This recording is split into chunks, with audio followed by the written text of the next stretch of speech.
switch off. All right, so the things in the stream still broken. I haven't fixed it. Shame on me. Shame on me.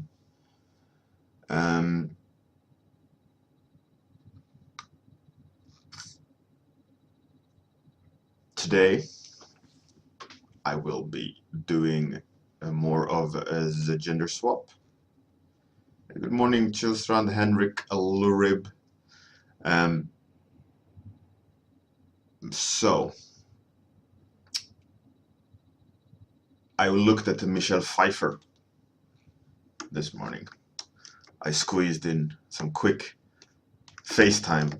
So I worked a little bit on the face. Still not perfect, but at least she isn't grim looking.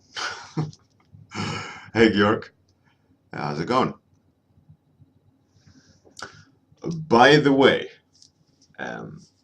interesting news, I guess. Twitch released their Twitch app the other day. Let's move that camera up.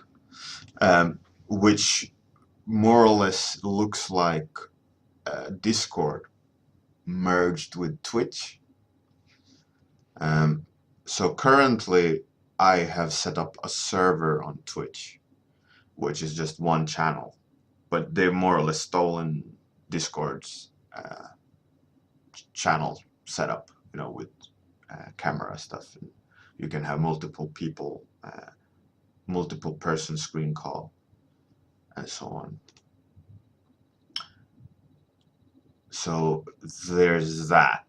So I don't think you can access the server on the website, only if you install the app, the like Twitch app, desktop app. This is for, you know, the desktop, not the phone. Either way, there is, depending on how things are going with Discord versus what Twitch does with their servers. Maybe they introduce some cool new feature on Twitch, whatever. We'll see. But for the time being, I won't remove Discord. I will have both. But most of the time will be on Discord, obviously. Unless there's a massive increase of people on the Twitch server, then whatever.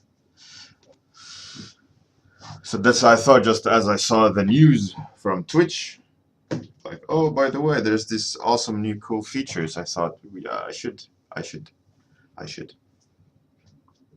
Because I'm streaming on Twitch, so why not, right?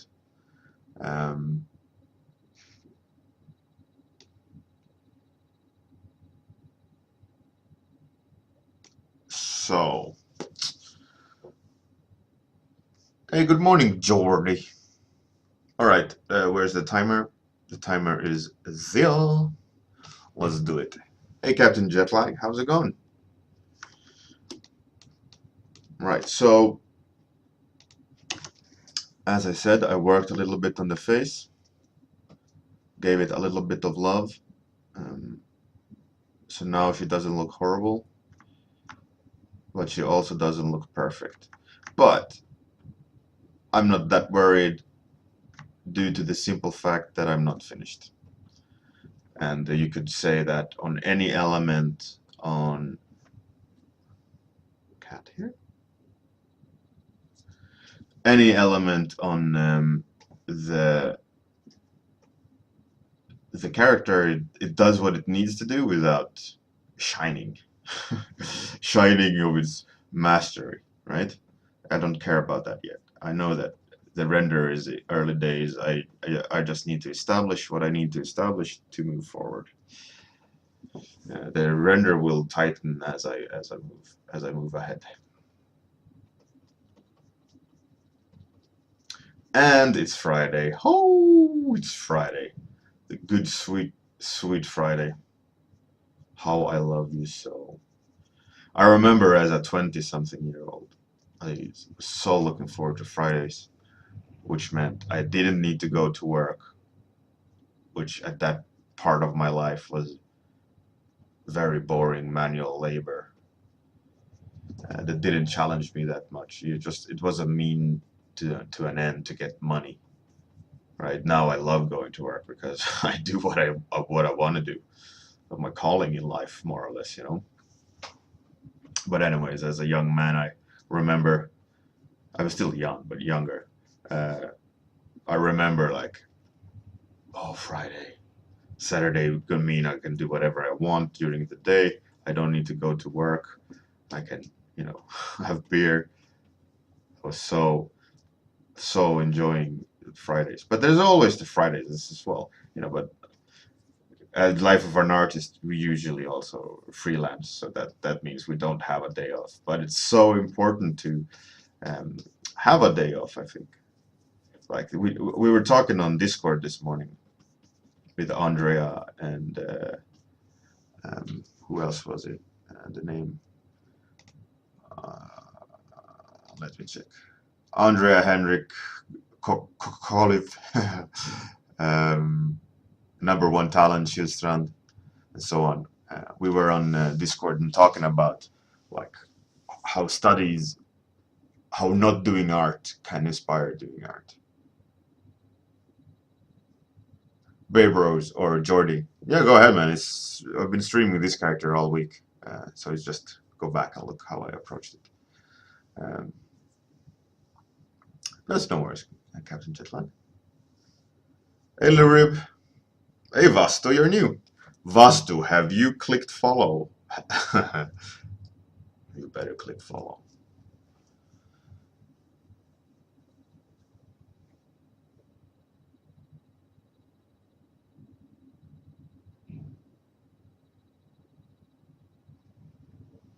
Captain Jetlag, well, I got a family.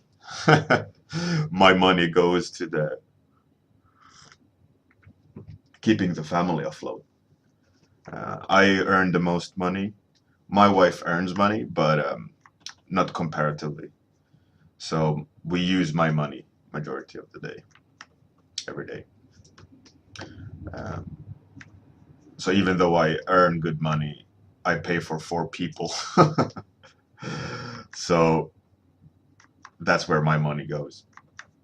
And if you want extras, that's where freelance comes into play. You know, like, oh, we should go on a holiday. Right. Hey, Vasto, you clicked follow. Yeah.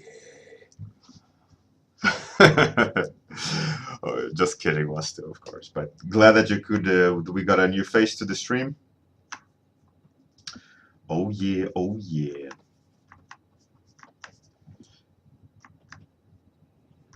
So I'm reaching the end of a contract,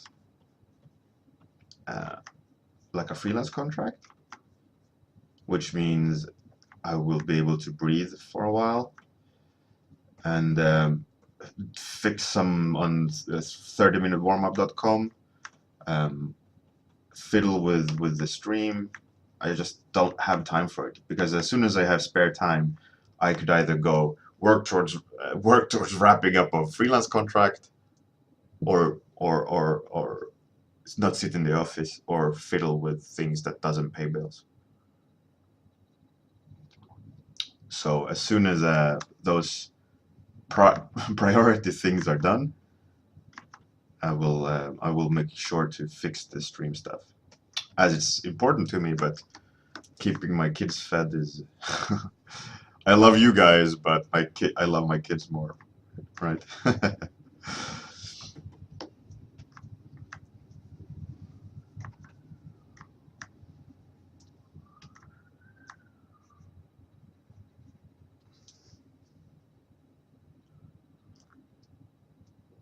So at the moment now, by the way, I have my. I'm joining the stream on the Twitch desktop app, which is interesting. I mean, it's nothing different. It's just, I think it's a little bit just cleaner. Oh, thanks, Lurib. uh,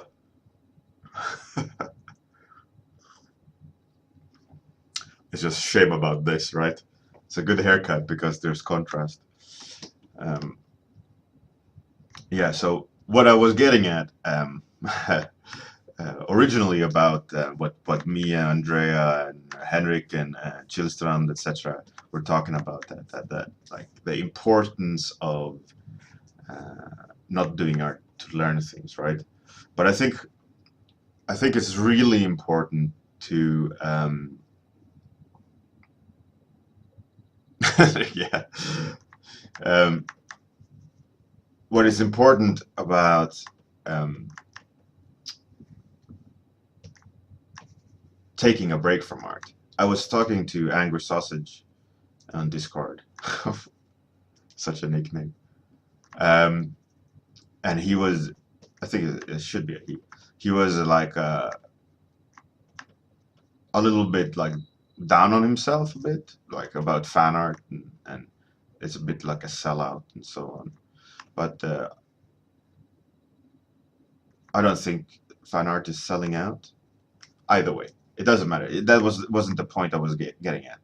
Um, I was just going to mention that I can feel the frustration in a lot of artists, especially that don't work in the industry, that strive to be in the industry, that they need to grind the art, right? Because there's a huge like cultural thing nowadays about concept art, that you need to be like 15-hour work days, like grind that art, and that's the only way you can get better.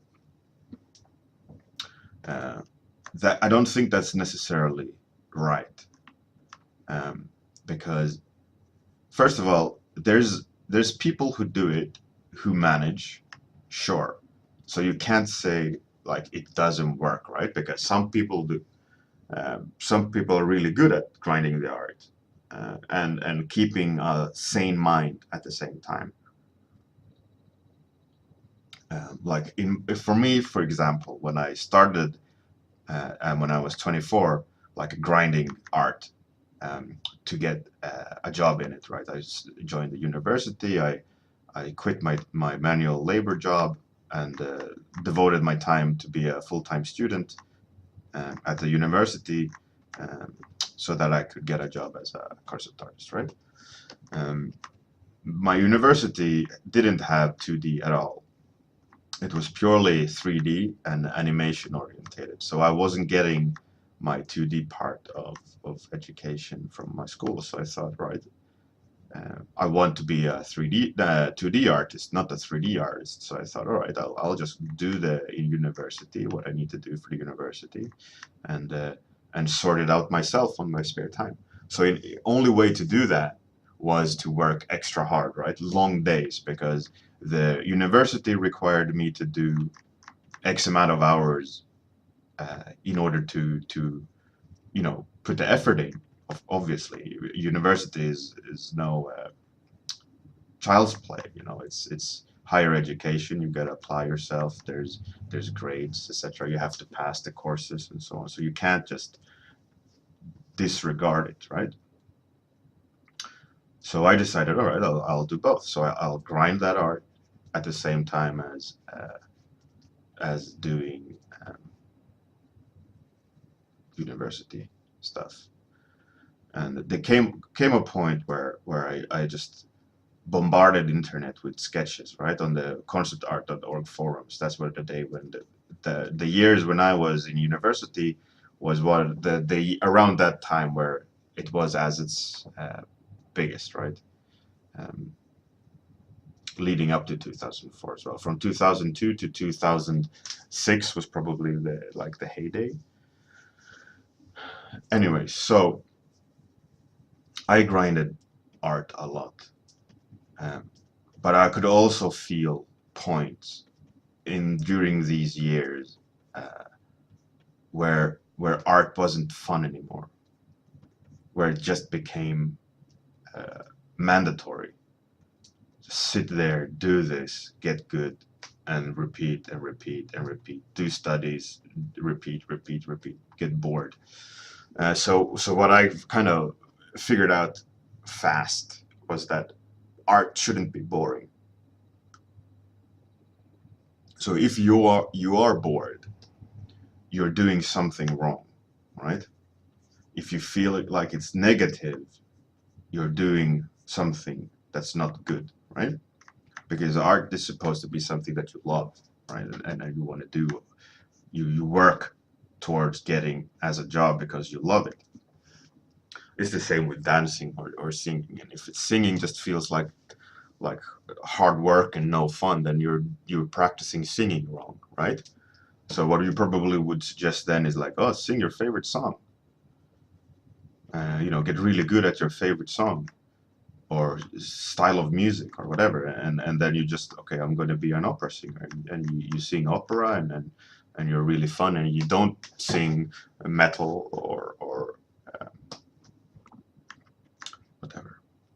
And if you just only stand and practice scales at singing, you're going to get bored of it, right? And if you're only going to stand and try to sing like this other singer, what's fun in that? So it's the same for art, I think. So it's important that, like, when you do art, and if you have to do studies, I did studies, but I also did studies in a way that I had fun with, right? Like, one of the analogies of this, or or or um, stories of this, was how I did life drawing, right? You have to do life drawing. It's important. You have to learn anatomy. You need to understand 3D form. You need to understand, the checklist, standard checklist of what you need to learn from doing life drawing. So if you have a longer pose, you learn about shading and volume, etc. You guys know all this. But what I did was, for example, I made them all always into demons or monsters. Uh,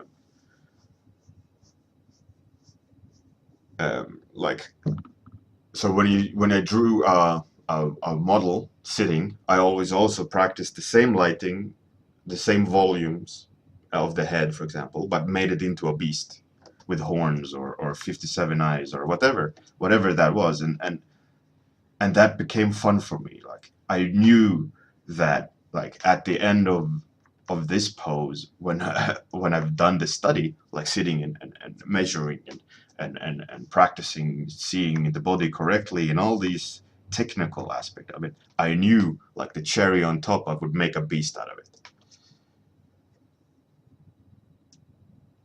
And and it's really important to figure out how you find it interesting to do.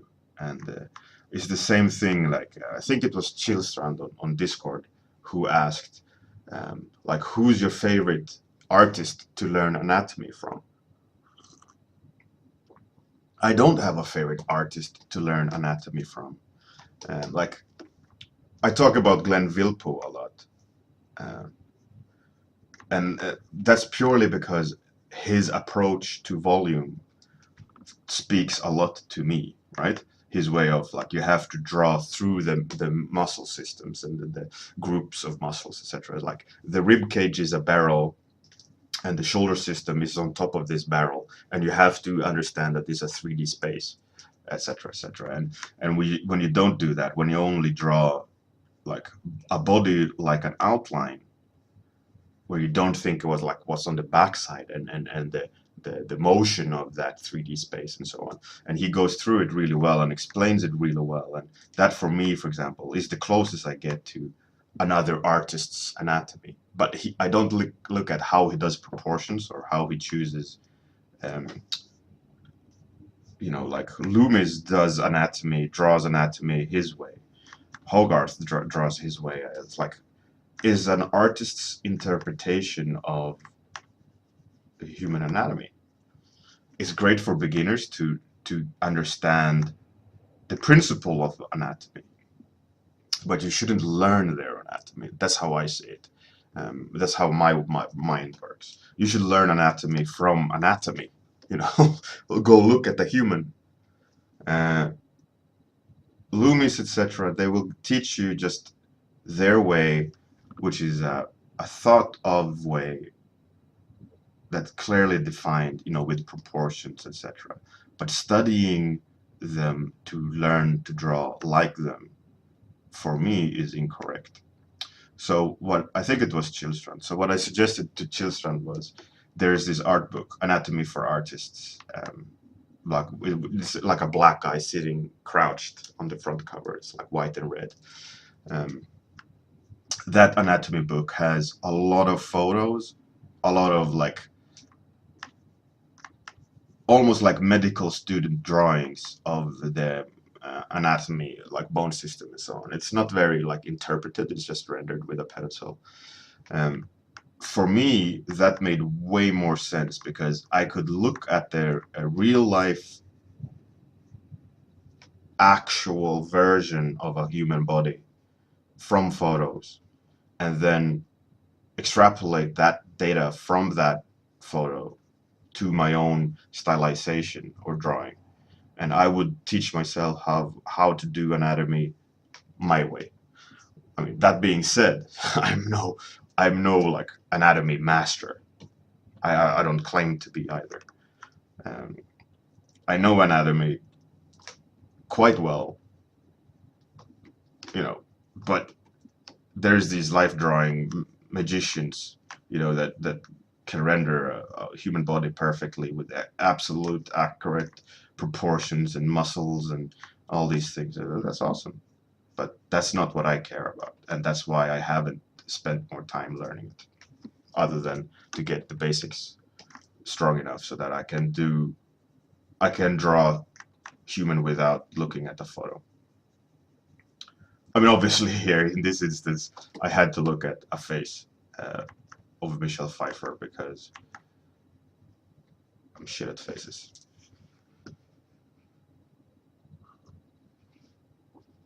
But exactly, Jordy, Beard Bros. There's not one way to learn. There's many different ways. We're all different. Our brains think differently, and it's so important to do that.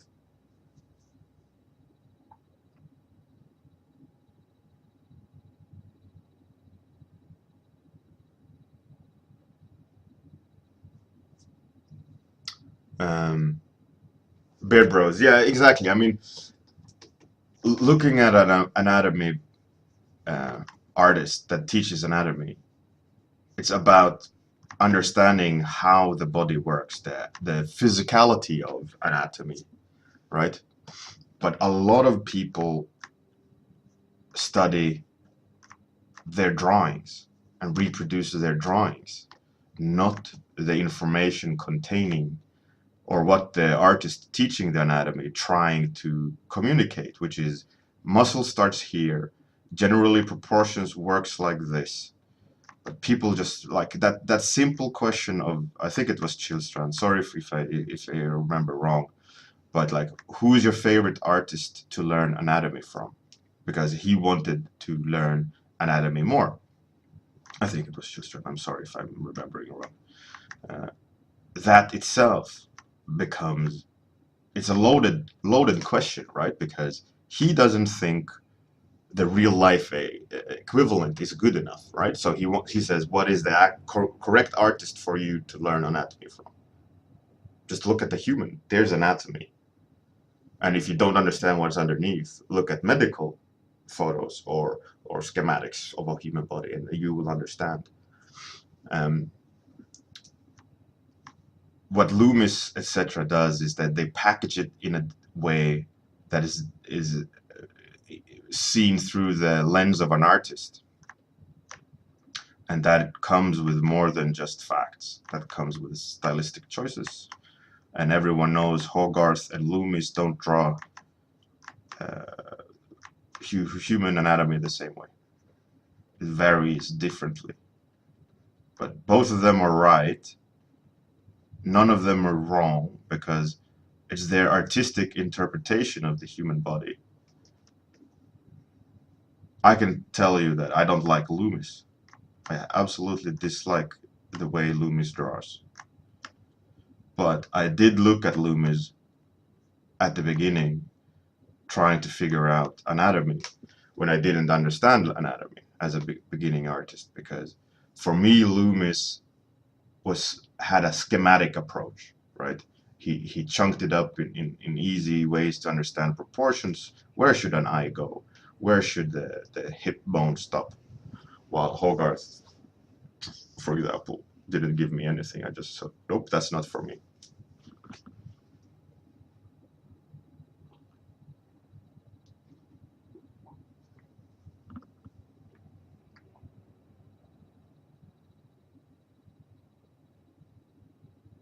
Quentin, yeah, absolutely.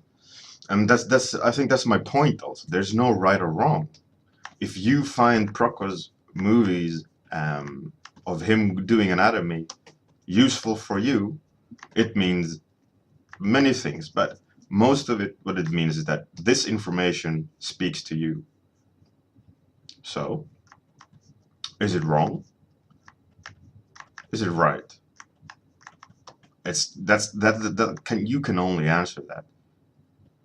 If you find that that way of drawing speaks to you and helps you further yourself as an artist, go ahead, look at it, you know. But but for example, like me telling Chilstran to go look at this artist is such a loaded question and answer, right? That much you guys can agree with, right? Because I'm influencing him as an artist, how I interpret the world as I see it, and he's asking who's good at learning anatomy, you know. So it's twofold. All right. Hey, Liquack Quack Jr. What a nickname.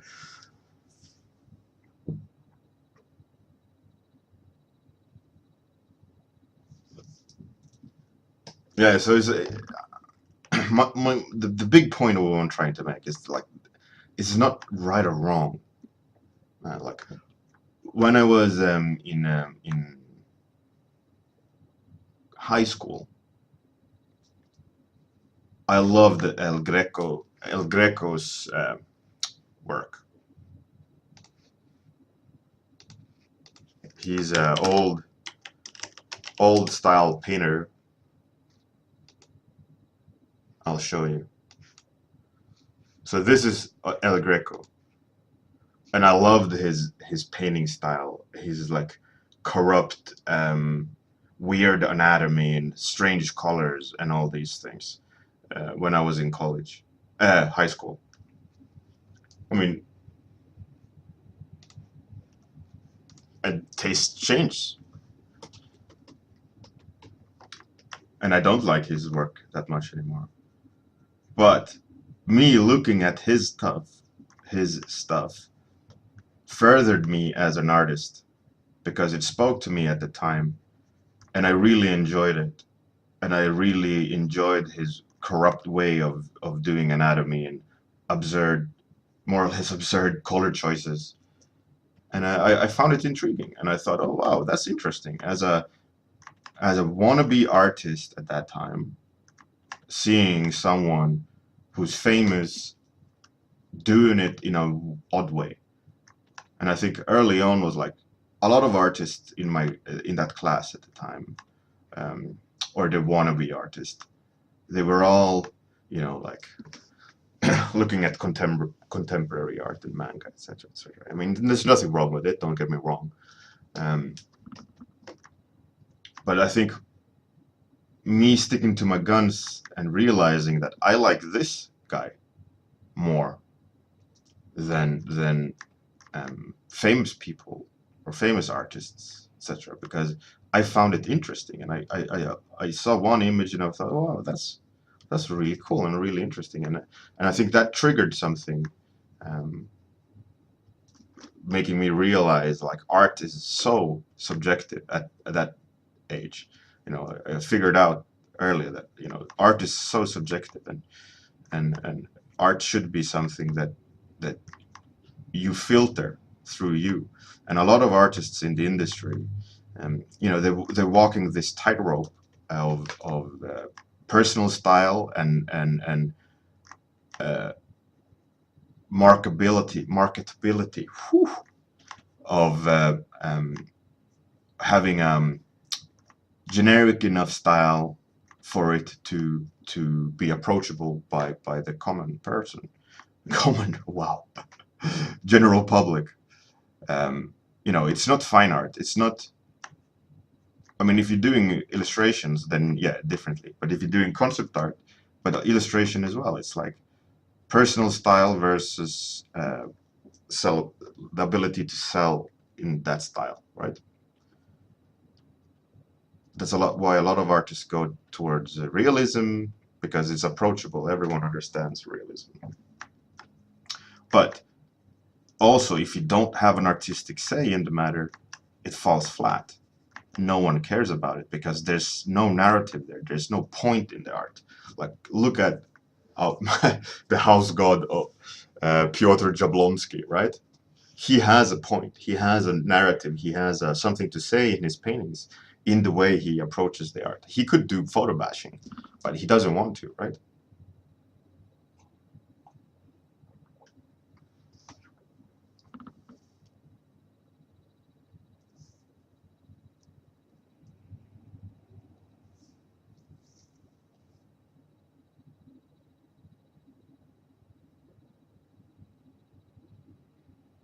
Yeah, like I love this discussion. Like everyone is saying, "Oh, I like this, I like that." That's great. I mean, that just shows that you guys are thinking correctly, right?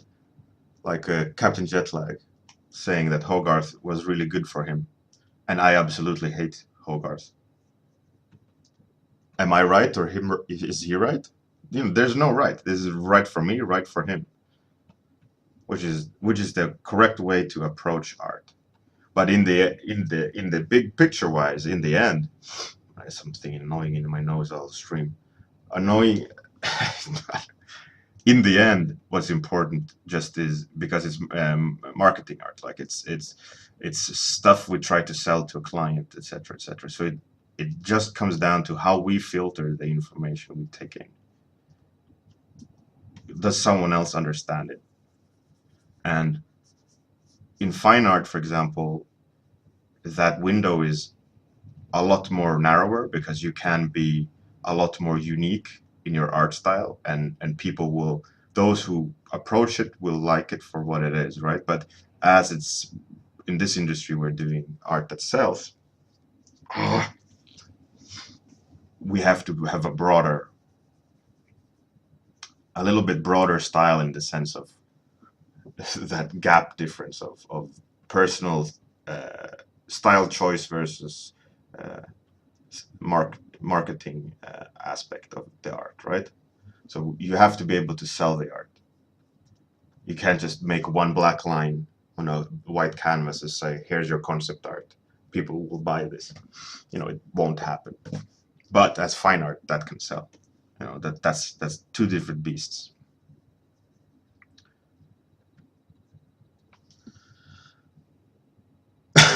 Captain Jetlag. Oh,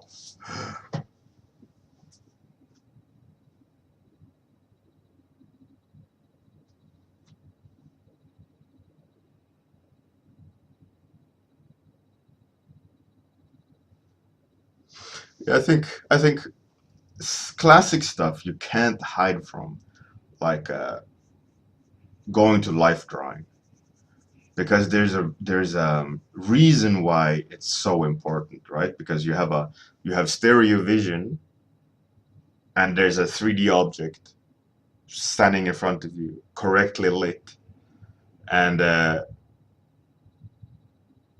um, and you don't get that from a photo because the lens is monovision. It flattens certain things, and it's a 2D representation of a 3D object. So it's super important to go and do life drawing, especially if you're going to be a character artist or a modeler or a sculpture, doing 3D.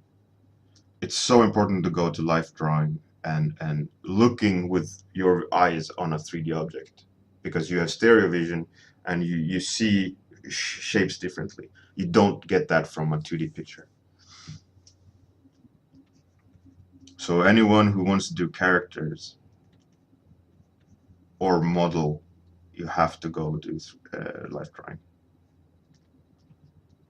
It's so important to have that understanding of seeing it in 3D space.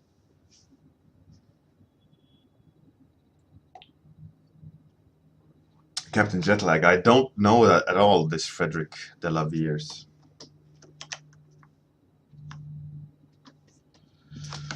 All right, time's up.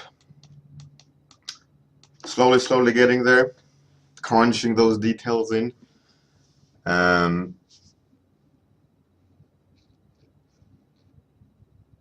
That's Bear Bros. Yeah, that's the the student version of life drawing. Just stare at people.